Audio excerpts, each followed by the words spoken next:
नमस्कार, मैं डॉक्टर मंजू भार्गवी भार्गवी सिंफो में आप सभी का हार्दिक स्वागत करती हूँ। बिना दीवारों के घर मन्नू भंडारी कृत प्रसिद्ध सामाजिक नाटक है।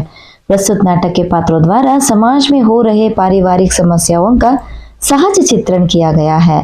नाटक में आने वाले मुख्य पात्र हैं अजित शोभा का पति, शोभा अजित की पत्नी, मीना अजित और शोभा की सहेली, जयंत मीना का पति और अजित का मित्र, जीजी अजित की रिश्तेदार।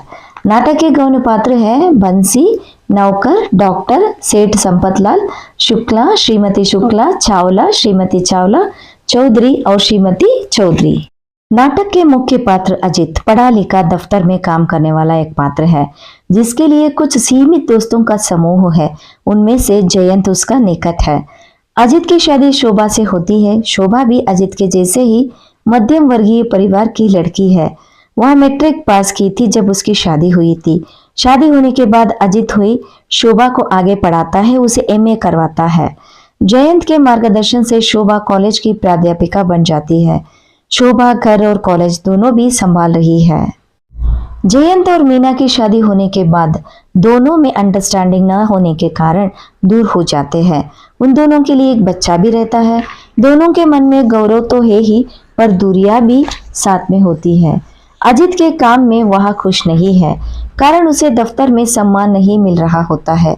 वह सोचता है कि अगर अच्छी नौकरी मिल जाएगी तो वह पुराने काम को छोड़ देगा, पर भाग्य ने उसके साथ न देने के कारण वह उसी दफ्तर में काम कर रहा होता है और ऊपर से घर के संभालने की पूरी जिम्मेदारी वह अपना ही समझता है। एक दिन मीना शहर से आती है और एक कार्यक्रम में गाने के लिए शोभा को बुलाती है। शोभा का कंठ बहुत ही सुंदर होता है, तो मीना सोचती है कि अगर इस कार्यक्रम में शोभा गाएगी तो उसे एक अच्छा मंच मिल जाएगी। पर शोभा मीना को आमंत्रण अस्वीकार करती है। कारण तो पहले है कि वह गाने का रिहर्सल नहीं की होती है। ऊपर से अजित को भी मनाकर कार्यक्रम में जाना थोड़ा मुश्किल है। तो ये सारे चीजों को महसूस करके वह मीना से कहती है कि वह अजित को मना ले।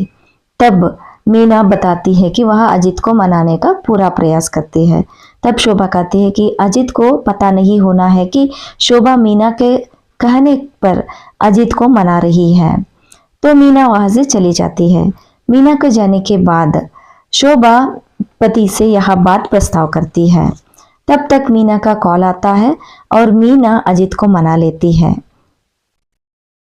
अजित भी सोचता है कि शोभा को उस कार्यक्रम में गाना के लिए जाना ही होगा, कारण मीना सोचेगी जयंत से रिश्ता टूटने के बाद सभी से वह दूर हो गई।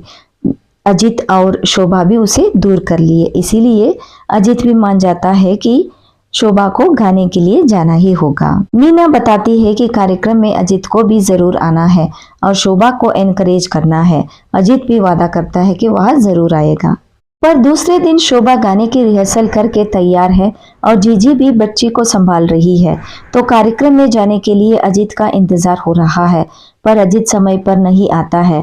तो जीजी खुद बताती है कि शोभा को अकेले ही चले जाना बेहतर है। किसी भी अच्छे मौके को नहीं खोना है। शायद अजित मुख्य काम में व्यस्त हो चुका होगा। जैसे वह आएगा तो जीजी उसे कार्यक्रम में भेज देगी। तब तक जयंत आता है और शोभा को समय पर कार्यक्रम ले जाता है। कार्यक्रम बहुत अच्छा रहता है और शोभा सभी को गाने से खुश करती है। शोभा का जाने के बाद अजित घर आता है। जीजी से पता चलता है कि शोभा चली गई तो उसे अपने आप पर बुरा लगता है, कारण वह जानबूझकर तो देरी नहीं किया होता है, पर वह बुला हुआ होता है। तब तक शोभा को घर छोड़ने जयंत आता है।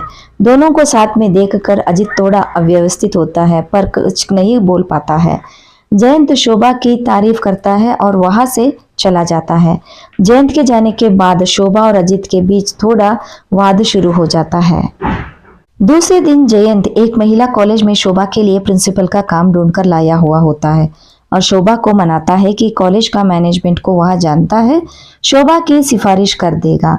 शोभा प्रिंसिपल बनने के लिए थोड़ा पीछे हटती है। वह कहती है कि क्या वह उसे बड़ी जिम्मेदारी संभाल पाएगी और अजित को कैसे मनाए, कारण घर में नौकर न मिलने के कारण घर को संभाल पाना शोभा के लिए मुश्किल हो रहा है। अजित के ईगो के कारण दोनों के बीच में उतना विश्वास नहीं रहा। तब जयंत बताता है कि अगर शोभा उसे नहीं मना पाएगी तो वह खुद अजित को मना लेगा। जयंत के जाने के बाद अजित घर आता है और इनडायरेक्टली शोभा अजित से पूछती है कि उसे एक मौका मिला है प्रिंसिपल बनने का, तो अजित समझ लेता है कि वह मौका जयंत ने ही दिलवाया होगा, कारण वही एक व्यक्ति है जो अजित के परिवार में बिना कुछ सोचे डिसीजन करता है। यही बात लेकर शोभा और अजित के बीच में फिर से वाद होता है। थोड़े दिन के बाद वह दृश्य फिर उसी घर से शुरू होता है, जब जीजी बच्ची और घर को देखभाल कर रही होती है और वह खुशी से है। घर में 2 नौकर और अपने अपने काम में व्यस्त लोग हैं।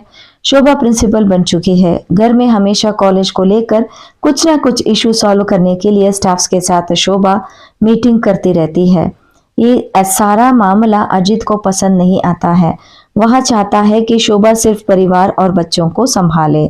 वह अपने ईगो से फिर से शोभा से झगड़ा करता है। उसे जयंत और शोभा के संबंध पर अनुमान करता है। शोभा इस बात से बुरी तरह दुखी हो जाती है। थोड़े ही दिन में यह मामला हाथ से बाहर भी चला जाता है। मीना शोभा के वहां आती है और बताती है कि परिवार से बिछड़ने के बाद एक बार भी उसे अपने घर लौटने का मन नहीं किया था, पर आज उसे उसका घर जाने का मन किया तो वहां जाकर देखी कि घर पूरा सन्नाटा छाया हुआ है। वह अपनी बीती हुई दिनों को याद करती है। जब से वह घर संभालना शुरू किया था, तब से घर में हर एक कोने उसने अपने हाथ से सजाया था। उस घर में बहुत सारे सपनों को अपने आप देखी थी, पर आज वह उस घर में अजनबी हो गई थी। उसके जाने के बाद घर में सन्नाटा छा गया और उसके बाद घर को सजाने वाले नहीं हैं, कारण घर शमशान जैसा हो गया है।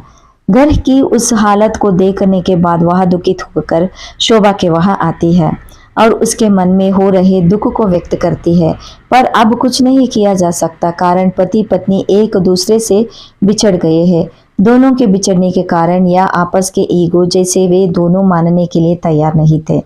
तो मीना शोभा को बताती है कि परिवार को जितने हो सके बनाए रखे, एक बार हाथ से छोड़ दिए तो वापस नहीं आएगी। रही बात करियर की, तो लोग जो उसके भरोसे से समाज में स्थान प्राप्त किए थे, जो लोग उनके साथ देने का वादा किए थे, वे लोग अपने अपने समय आने के बाद मीना को छोड़ के सभी लोग चले गए। मीना के लिए अब करियर भी ठीक से नहीं रहा और परिवार तो शोभा को और किसी भी निर्णय लेने से पहले सोच समझ कर लेने के लिए वह कहती है। शोभा की जिंदगी में हर बार जयंत का प्रवेश अजित के लिए असहनीय को पैदा कर देता है। वह हर बार जयंत और शोभा के रिश्ते पर अनुमान करता है। अजित के सामने जयंत का नाम कम ले, हो सके तो नाम ही ना ले, कारण शोभा जो भी है आज अजित के सहयोग के कारण ही है।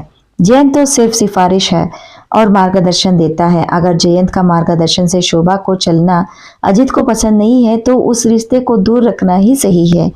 और शोभा और जयंत के रिश्ते के बारे में अजित को जो बताता है उसे जयंत को ना बोले। घर परिवार के लिए, बच्चे के लिए, शोभा को मन की शांति बनाए रखने के लिए जयंत से दूर रहना ही होगा और घर की बात घर में ही रखनी है। जयंत कितना भी उसके अच्छे दोस्त हो, परिवार की बातों को शेयर नहीं करनी है। ये सब निजी बातों को आपस में रखने के लिए शोभा को सलाह देती है। शोभा मानने के लिए तैयार नहीं है। वह सोचती है कि अजित के वजह से ही आज वह पढ़ी लिखी है, पर जयंत के मार्गदर्शन नहीं होता तो यह सब सक्सेस नहीं हो पाता। और जयंत ही एक ऐसा दोस्त है जो अजित को अच्छे रास्ते पे ला सकता है। आजकल नौकरी में डिस्टर्ब रहने के कारण अजित ऐसा हो गया है। जब नौकरी का मामला ठीक हो जाएगा तो सब ठीक हो जाता है और अजित के लिए अच्छा नौकरी सिर्फ जयंत ही की सिफारिश से ही मिल सकती है। यह सोचकर शोभा जयंत को कॉल करती है और अजित का शोभा और जयंत के ऊपर रहा हुआ अनुमान के बारे में बता देती है। जयंत घर आता है और अजित को बाहर ले जाता है।